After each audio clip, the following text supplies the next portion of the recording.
اگر مرد کو آنکھ فرض کر لیا جائے تو عورت اس کی بینائی ہے، اور اگر مرد کو پھول سمجھا جائے تو عورت اس کی خوشبو ہے۔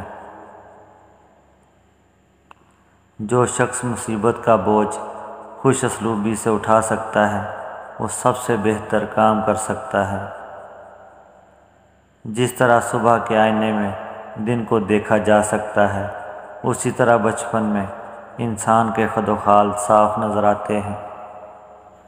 ابھی تمہیں لگ رہا ہوگا کہ کوئی بھی چیز تمہیں خوش نہیں کر پائے گی، جیسے آپ کبھی بھی دوبارہ زندگی کی طرف لوٹ کر نہیں آؤ گے، مگر یہ حقیقت نہیں۔ تم ایسا اس لیے سوچتے ہو کیونکہ تم ابھی تکلیف میں ہو۔ نااہل کی تربیت کرنا گنبد پر اخروٹ رکھنے کی مانند ہے۔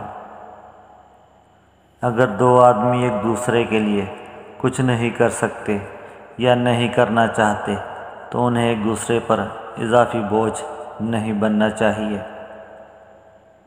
یقین کی ساری راہیں بند کر کے اللہ دیکھتا ہے کہ تم کتنا یقین رکھتے ہو۔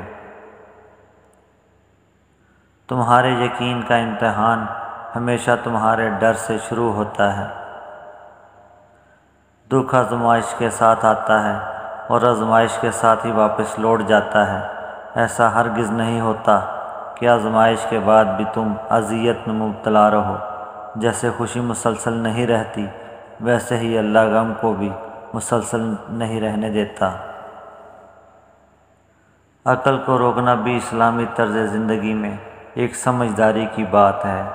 اسلام کے ماننے والوں کو دماغ کی بجائے دل کا استعمال کرنا چاہیے، کیونکہ محبت کا تعلق قلب سے ہے۔ جو آدمی ارادہ کر سکتا ہے اس کے لیے کچھ بھی ناممکن نہیں ہے۔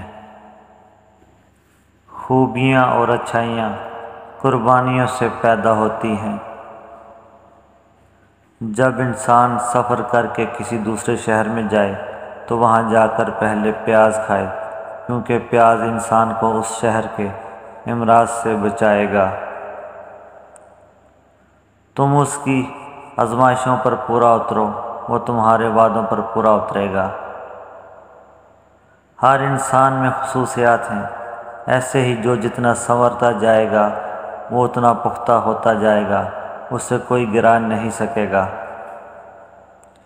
جانوروں میں بکری ایسا جانور ہے جس کو گھر میں پالنے سے انسان امیر ہو جاتا ہے۔